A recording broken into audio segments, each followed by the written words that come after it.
O circuito armazena o valor 0 ou 1. Esta célula de memória permite armazenar um estado temporário que se detectou num circuito. Se, por exemplo, um estranho entrar na nossa casa e tivermos um sensor de presença, podemos detectá-lo quando passe perto do mesmo, mas se ele vai embora não ficará nenhum registro de que esse indivíduo passou por aí, a não ser que deixasse consequências com a sua passagem. Para que fique registrado permanentemente, por exemplo, como com uma luz indicador ou um alarme ativado, devemos guardar a mudança de nível que o sensor proporciona quando detecta o intruso. O circuito detector uniria momentaneamente os terminais T3 e T4 para memorizar o estado de alarme. Funcionamento. O circuito tem duas entradas, uma chamada SET que põe a saída a nível alto a 1 mantendo-se neste estado até que se ativa a outra entrada, chamada RESET, que põe a saída a nível baixo a 0.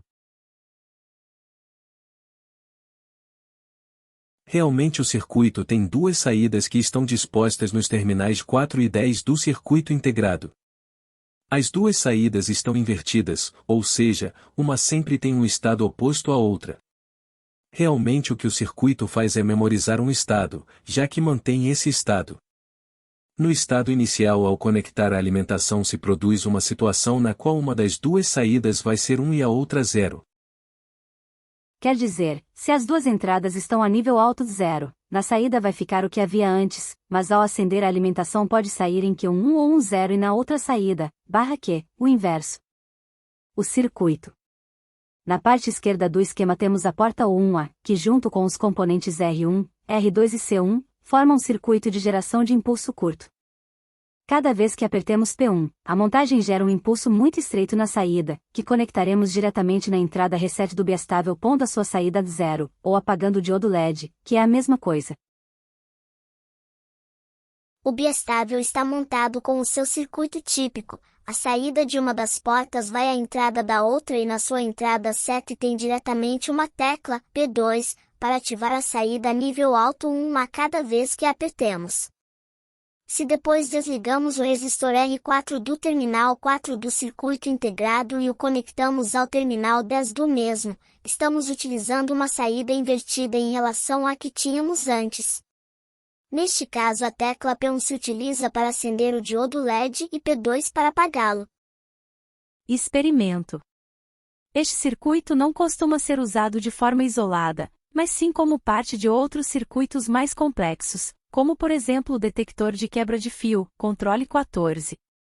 O circuito é empregado muito, da mesma maneira que com as portas NAND, como circuito anti-ressaltos, para que cada vez que apertemos uma tecla se detecte só uma vez e não todas as que realmente se produzem.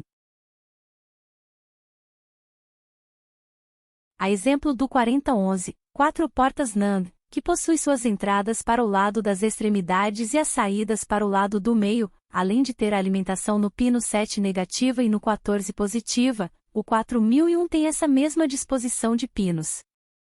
A diferença é que o 4001 possui 4 portas NOR.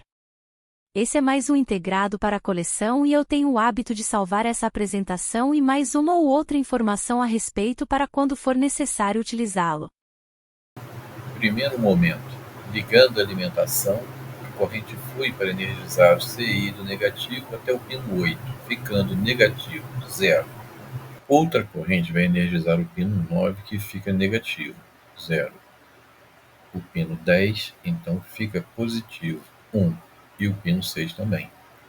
A pouca corrente nos pinos 1 e 2 vai ao positivo, tornando esses pinos positivos, 1.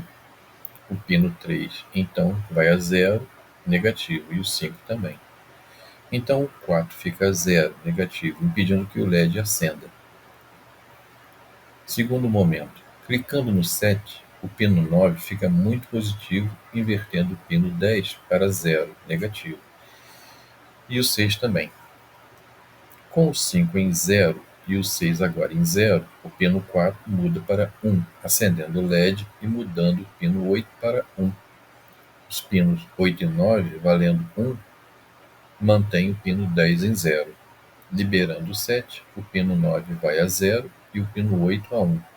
Mantém o pino 10 em 0. Terceiro momento. Clicando em Reset, os pinos 1 e 2 ficam muito negativos, 0, levando o pino 3 a 1, positivo, e o 5 também. Com o pino 6 em 0 e o 5 em 1, o pino 4 vai a 0, desligando o LED e mudando o pino 8 para 0. Com o 8 e 9 a 0, o pino 10 vai a 1, junto com o 6. Com o 6 e o 5 em 1, o 4 se mantém em 0, LED apagado. Liberando o Reset, os pinos 1 e 2 vão a 1, com 3 e 5 indo a 0. Com 6 em 1 e 5 em 0, o 4 continua em 0, com o LED apagado.